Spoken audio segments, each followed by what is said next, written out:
There is a slab of granite standing in a field north of Stockholm, and what is carved on it is a receipt. It is not a memorial to a battle. It does not praise a god or mourn a son or mark a boundary. It is a statement of account, cut into stone by a man who wanted his whole district to know exactly how many times he had been paid, and by whom and where the money had come from. The place it had come from was England. The man who ordered it cut was called Ulf of Borresta, and he was a farmer and a landowner in the province of Uppland. The stone reads, in the flat accounting language of a man reading aloud from a ledger, that Ulf took 3 payments in England. The first was the one that Tosti paid, then Thorkell paid, then Cnut paid. 3 separate fleets, 3 separate shares, 1 man in Sweden who came home from all of it, rich enough to have the arithmetic carved in rock. This is the story of what England actually paid the Vikings to go away. Over the next half hour, we are going to walk through those payments one at a time, in the order the Anglo-Saxon Chronicle sets them down, and then look at the machine that made paying them possible at all, the mints, the tax assessment, the units of account, the men who did the collecting. We will follow the silver to where it finally came to rest, which is not where most people assume. And we will finish with the tax itself, which outlived every Dane it was ever raised to buy off. Start with the word, because the word is misleading. Nobody in England at the time called it Danegeld. The Chronicle calls it gaffol, which simply means tribute or rent or tax, depending on who is paying it to whom. The word Danegeld belongs to the century after the Norman conquest, when royal clerks were still collecting an annual land tax that had begun life as a way of buying off fleets and needed a name for it in their accounts. By then, there were no Danish fleets to buy off. The name outlasted the thing. The payments themselves are recorded with a bookkeeper's plainness, and they climb. 10,000 pounds of silver in the year 991. 16,000 3 years after that. 24,000 in the year 1002. 36,000 5 years later. 48,000 in 1012.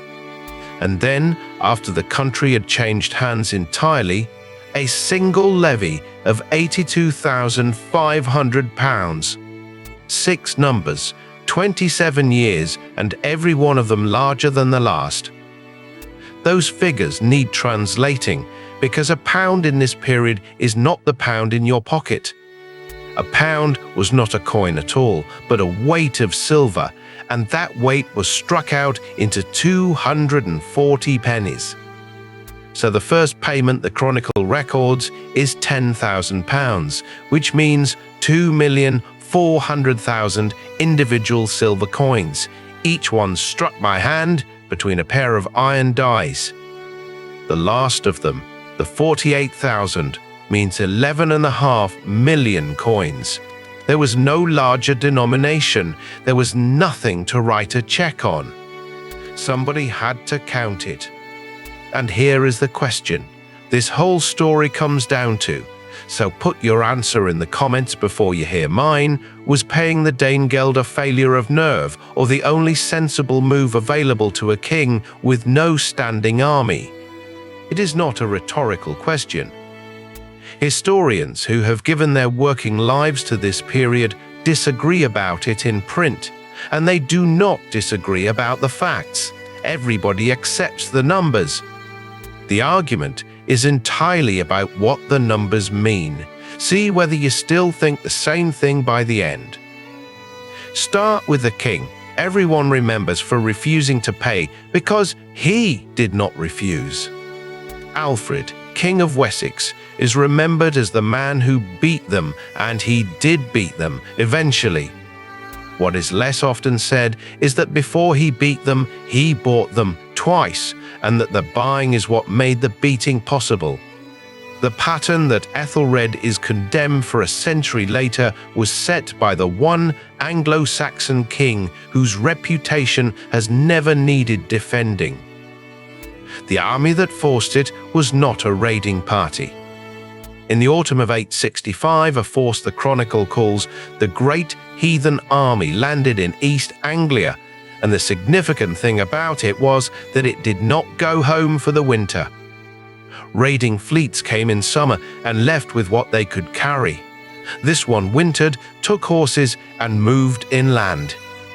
Within 5 years, it had destroyed the kingdoms of Northumbria and East Anglia and broken Mercia into a rump.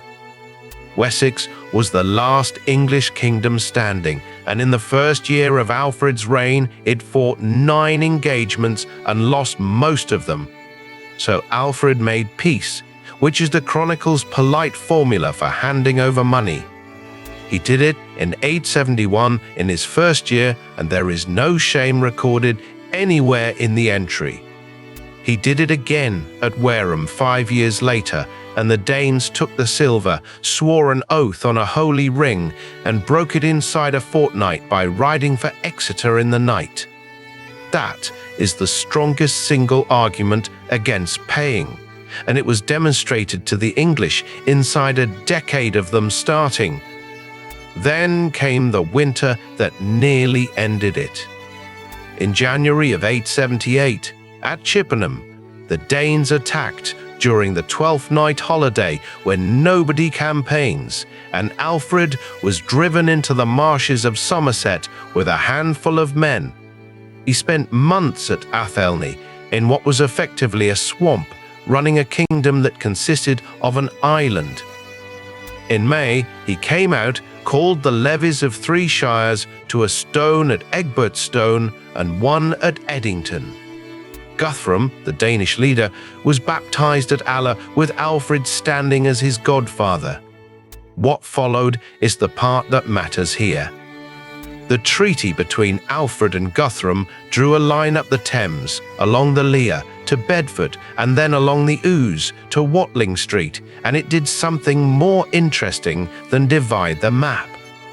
It fixed the compensation payable for a killing at 8 half marks of pure gold, and it fixed it at the same figure whether the dead man was English or Danish. 2 peoples who had spent a decade destroying each other agreed in writing that their lives were worth the same amount of money.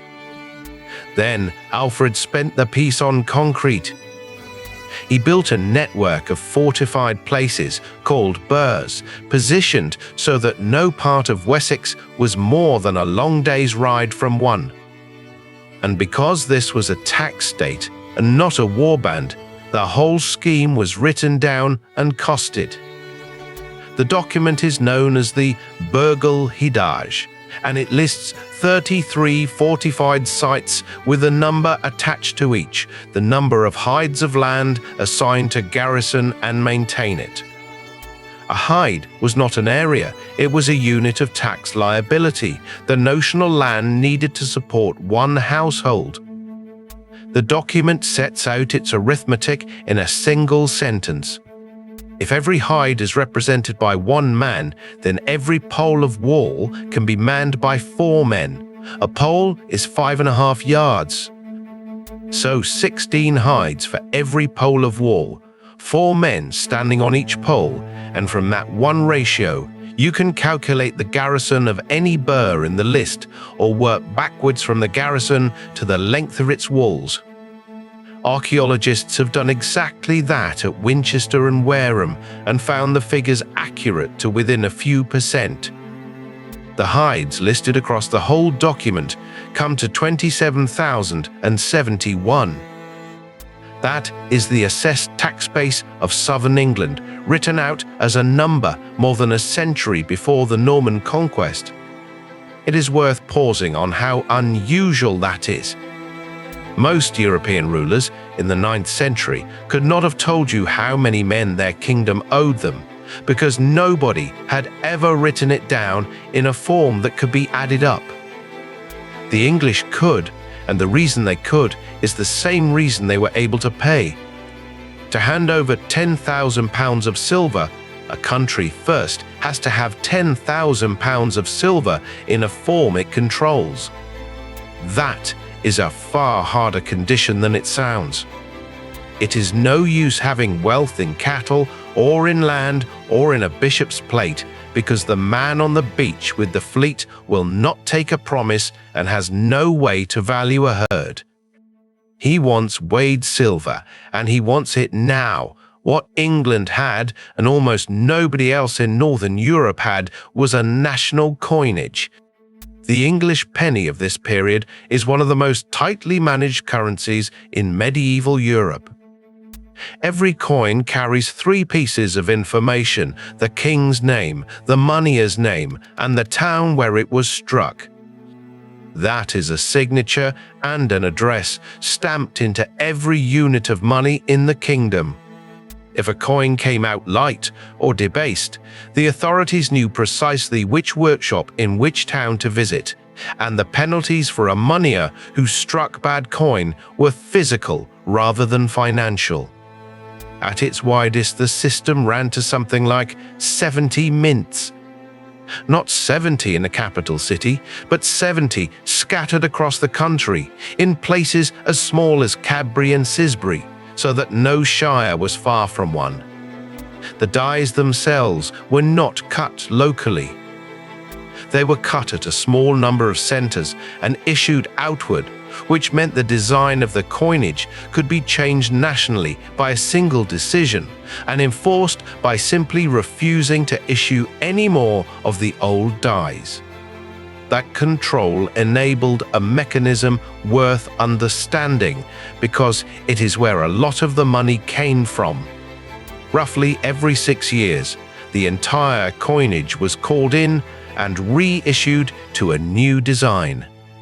You brought your old pennies to the mint and received new ones back, but not one for one. The crown kept a cut.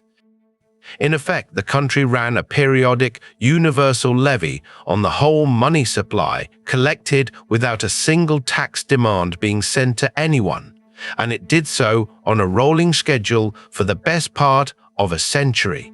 It also produced something no other government in the region possessed: a rolling inventory. Because the old coin had to be surrendered to be spent, the mints saw the money pass through their hands every few years. A king who has just recoined the kingdom has a rough sense of how much silver is actually in it. That is the difference between a ruler who hopes his country can raise 48,000 pounds and one who knows it can, and it changes what a negotiation on a beach looks like. Underneath the coinage sat the assessment.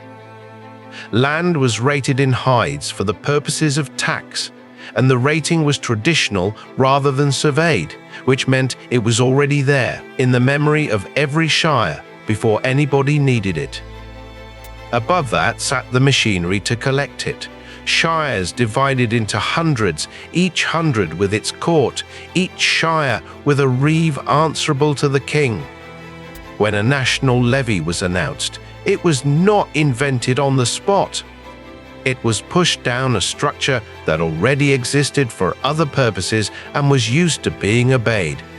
And there was silver coming in to be taxed. England in this period was exporting wool, woolen cloth, tin and lead into a European economy that wanted all four and importing coin to pay for them. The country sat on the trading route between the Rhineland, Ireland and Scandinavia. A raider standing on the Kent coast in the year 990 was not looking at a poor and backward island. He was looking at the single most liquid economy within reach of a longship, and he had a fairly accurate idea of what it was worth. What follows is a ledger, and it is worth reading it as one, because the temptation with this reign is to reach for the personality of the king and stop there. Ethelred came to the throne in 978, at somewhere around 12 years of age, after his half-brother was killed at Corfe in circumstances nobody has ever satisfactorily explained. His famous nickname is a joke that has been mistranslated for centuries. Unread does not mean unready. It means ill-counseled, badly advised, and it is a pun on his name, which means noble counsel. The raids resumed in the 80s, small at first. Southampton, Thanet, Cheshire, Devon, Cornwall. These were the old style of attack. Come in summer, take what is portable, leave. What changed at the start of the 90s was scale and organization. The fleets arriving were larger. They were commanded by men with political standing at home. And they had begun to understand that a country with a working tax system can be induced to pay far more than a monastery can be robbed of. In August of 991, a fleet came up the Blackwater in Essex and camped on Northey Island, which is joined to the mainland by a causeway that floods at high tide. Beartnoth, the ealdorman of Essex, was an old man by the standards of the time, well over 60, and he brought the local levies down to hold the landward end of the causeway. Holding it was straightforward. 3 men could hold it. The Danes could not get across while the tide was in, and the English were standing there. We know what was said next because somebody wrote a poem about it within living memory of the day, and a copy survived into the 18th century before the original burned. The poem gives the messenger a speech that is really an invoice. It is better for you to buy off this spear rush with tribute than that we should share so hard a battle. Send rings for your own safety. Take peace from us, and we will go to our ships with the payment and leave you in peace. Beartnoth's answer in the poem is that the only tribute they will get is spear points and old sword blades. Then he did the thing that has been argued about ever since. He let them cross. He pulled his men back from the causeway so the Danish force could come over onto firm ground and fight properly. The poem says he did it for his overmod, his overconfidence, or excess of spirit. The English lost. Beartnoth was killed. His household fought on around his body, and the road inland was open. The first payment the Chronicle records is £10,000, and it was made within weeks on the advice of Sigeric, the Archbishop of Canterbury. That is the entry. The whole reputation of the reign hangs on, and it is worth noticing what it actually describes: a government that had just lost a battle and its regional commander deciding within a month that it could raise 2.5 million pennies faster than it could raise another army. It was almost certainly right about that. 3 years later, the price had gone up to £16,000. The fleet that year was commanded by Olaf Tryggvason, later King of Norway, and by Svein Forkbeard, King of Denmark, and it attacked London on the 8th of September and failed to take it. Failing to take London did not much matter because the point of the exercise was not London. They burned along the coast of Essex, Kent, Sussex, and Hampshire until the money was agreed, then took it and stopped. What Aethelred did next was a genuine piece of statecraft, and it worked. He had Olaf brought to Andover under safe conduct, stood as his sponsor at his confirmation, gave him gifts, and secured a promise that he would never come back to England in hostility. Olaf kept that promise for the rest of his life. He went home, took the throne of Norway, and died at Svold in the year 1000. Buying a man off is a gamble. That one paid.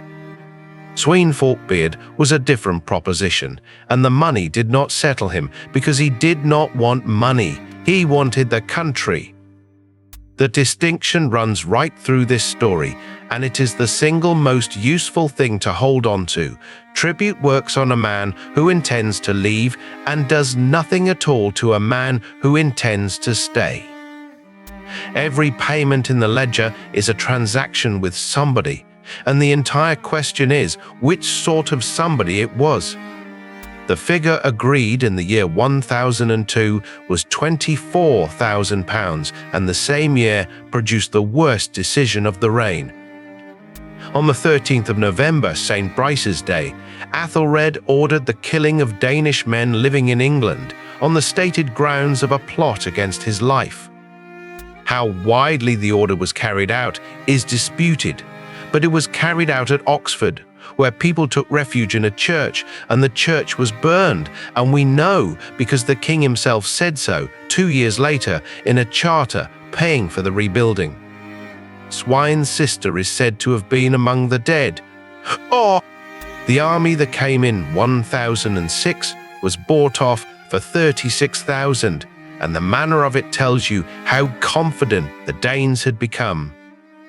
They wintered on the Isle of Wight, rode across Hampshire and Berkshire in midwinter with their supplies, and made a point of taking their route past Cochamsley Knob, a hill where the local boast was that no invader would ever pass. Then they carried their plunder to the sea, past the gates of Winchester, which was the royal capital, and nobody came out. Thorkell the Tall brought his fleet to Sandwich in the August of 1009, and this was the largest force yet. For 3 years it moved around the south and east of England, more or less at will, and the Chronicle's entries for these years read like a man losing his temper on the page. When they were in the east, the levies were held in the west, and when they went north, our army was told to stay south. In the autumn of 1011, they took Canterbury, and with it the archbishop.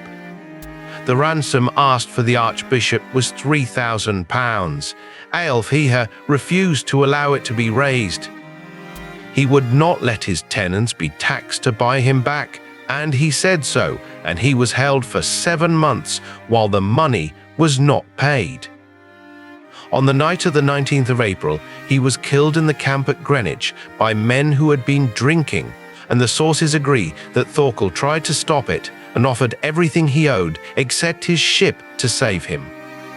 In the year 1012, the price reached £48,000, and it was paid, and this is the moment the whole arrangement changes shape. Because Thorkell then took 45 ships out of his own fleet and entered Ethelred's service. He had crossed the line from a man being bought off to a man on the payroll, and men on a payroll have to be paid again next year. From this point, England is not buying peace, it is renting a navy. 11.5 million pennies is a figure worth holding still for. Every one of those coins was struck by hand, one blow at a time, between dies cut by a specialist, by a moneyer whose name was on the face of it. Even at the pace of a fast workshop, the £48,000 represents an industrial effort by the standards of the age, spread across scores of towns, delivered to a beach, weighed and shipped out of the country. And the country did it, on demand, in a year, having done the same thing 4 times before.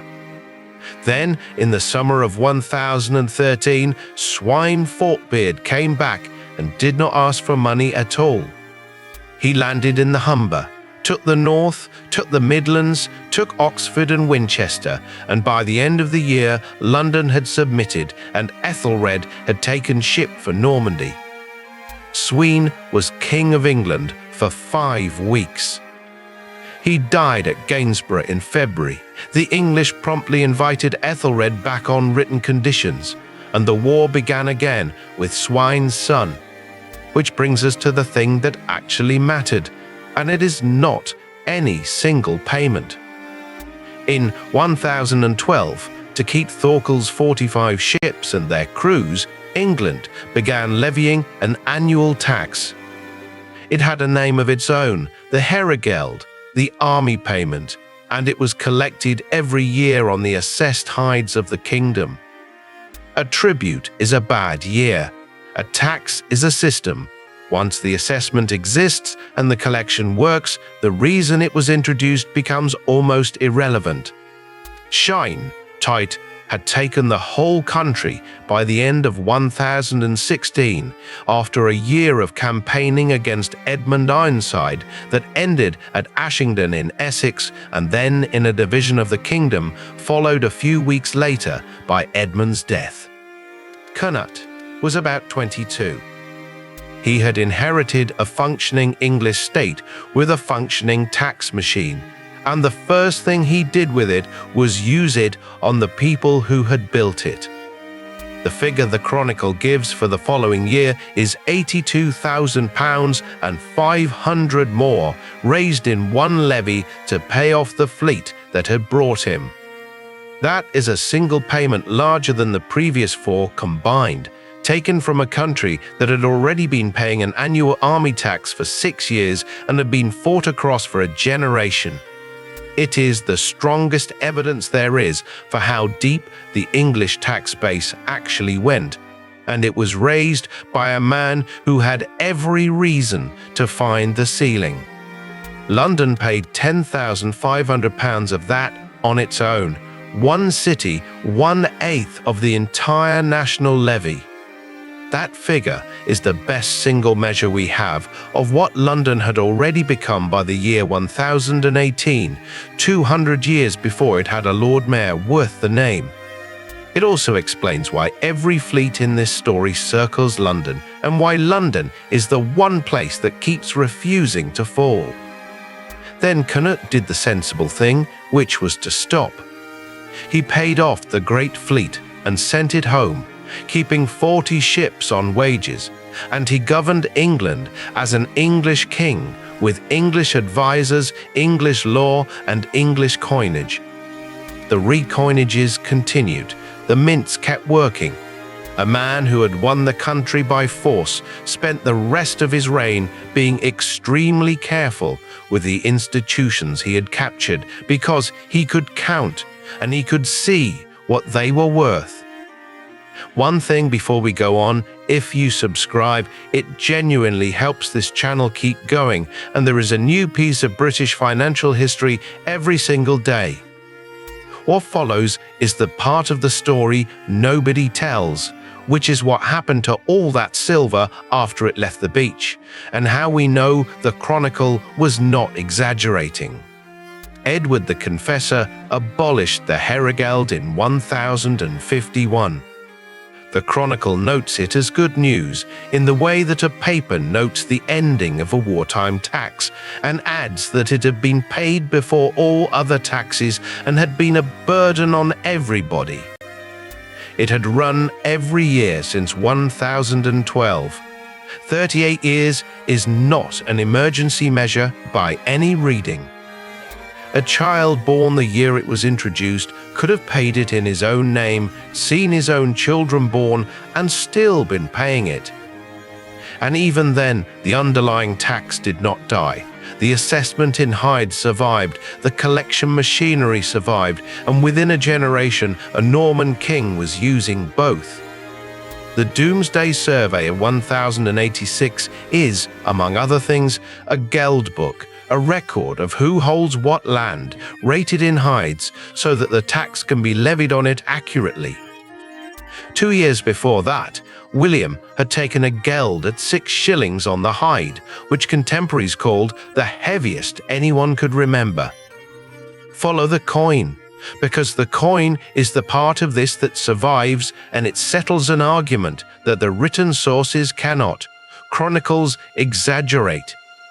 Numbers in medieval annals are notoriously soft, and a reasonable person reading £82,500 in a monastic manuscript is entitled to wonder whether a scribe simply liked the sound of it.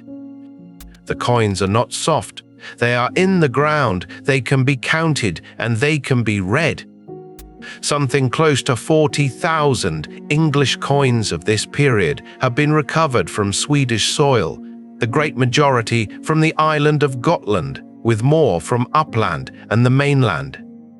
Tens of thousands more have come out of Denmark, Norway, Poland, and the Baltic states.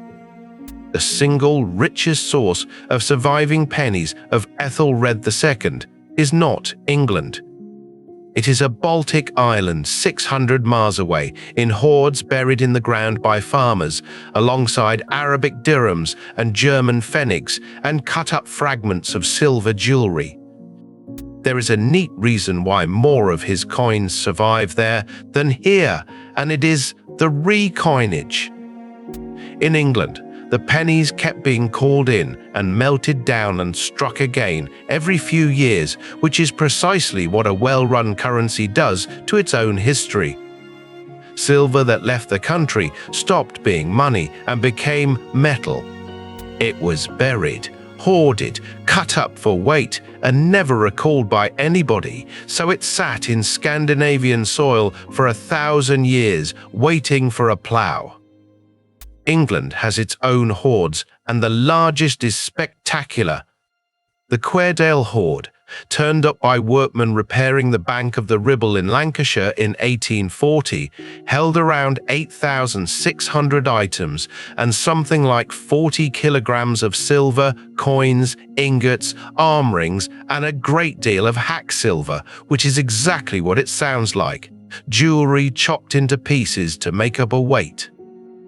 It is a Viking war chest, buried around the year 905 and never collected. In 2007, a father and son with metal detectors near Harrogate found what is now called the Vale of York hoard, 617 coins and 65 other objects packed inside a gilded silver vessel that had been made in France for church use and ended up as a container for somebody's savings.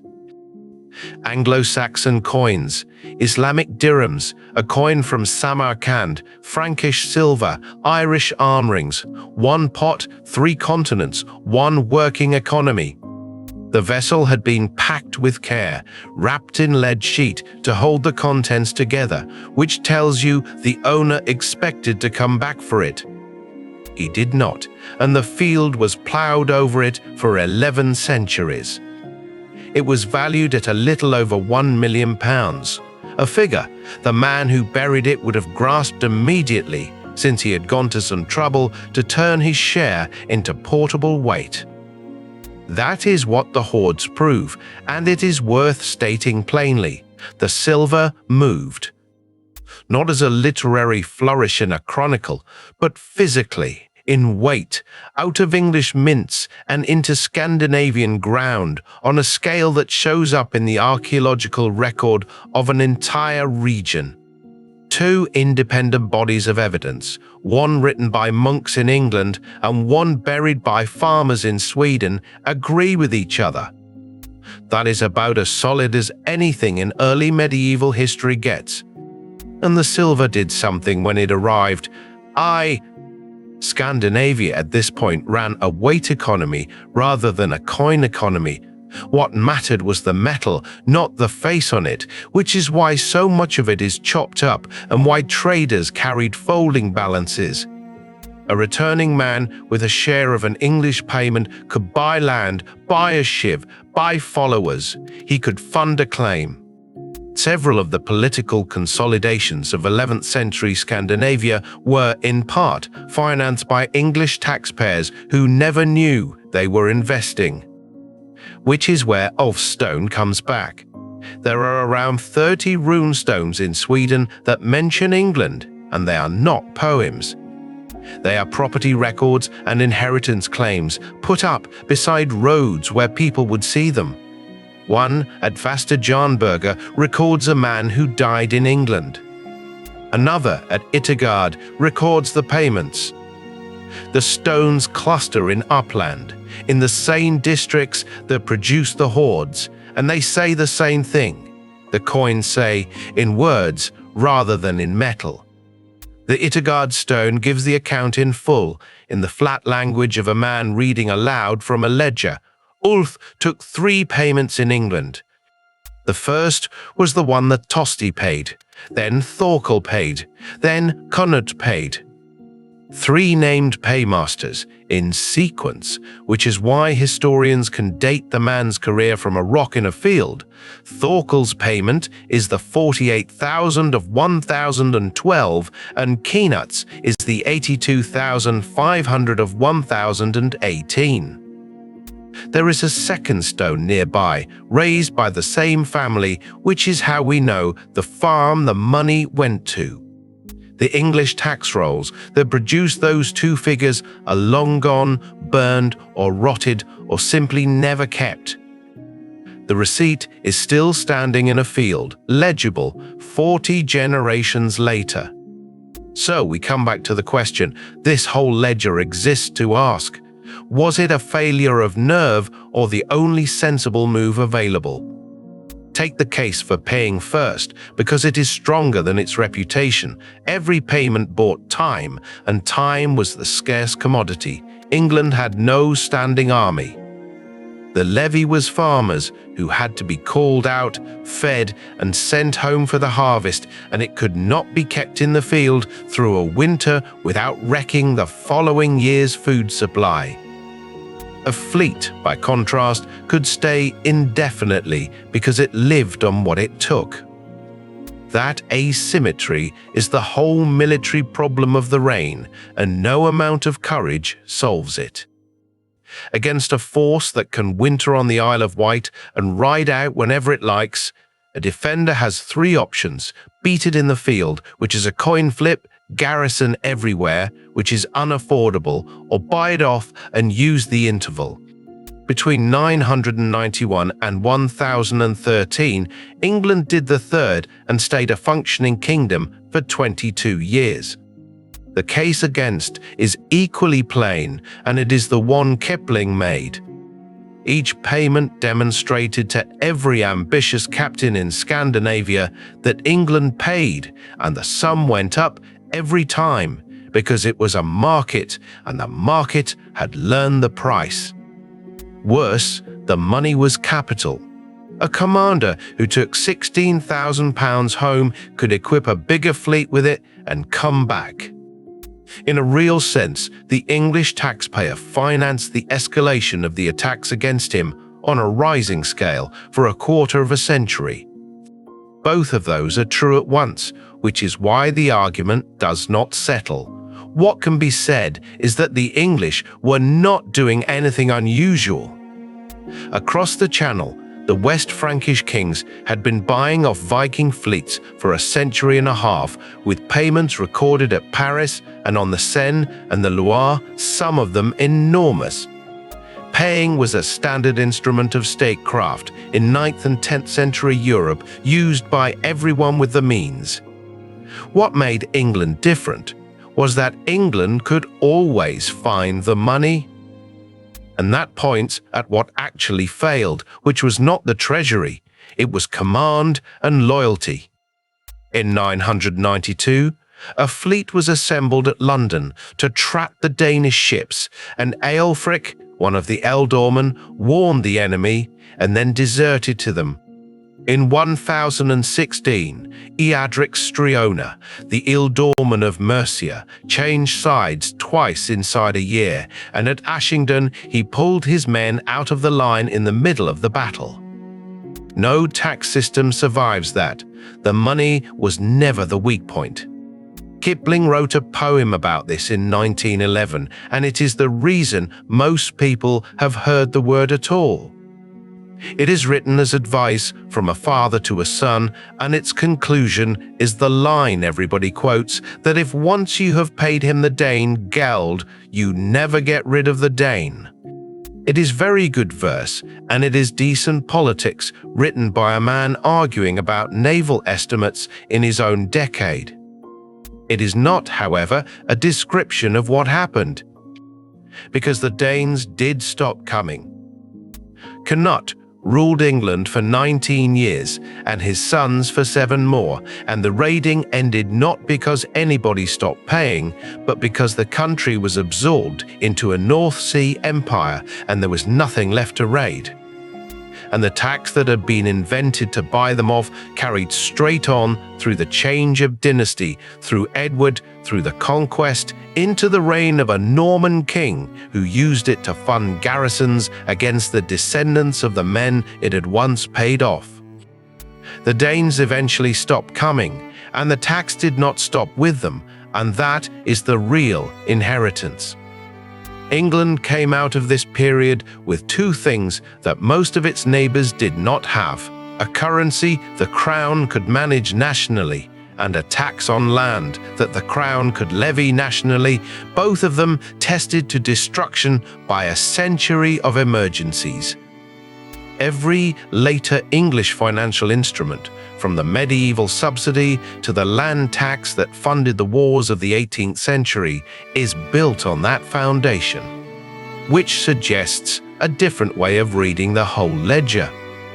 The received story is a story about weakness. A badly advised king hands over larger and larger sums and loses his kingdom anyway. The numbers tell a story about capacity. A country that can produce 11.5 million silver pennies on demand and then produce twice as much again 6 years later after being fought across for a generation is not a country that has failed. It is the best organized tax state in Northern Europe, and it was destroyed by two ealdormen changing sides. So when you next hear the word Danegeld used to mean surrender, it is worth remembering where the evidence actually is.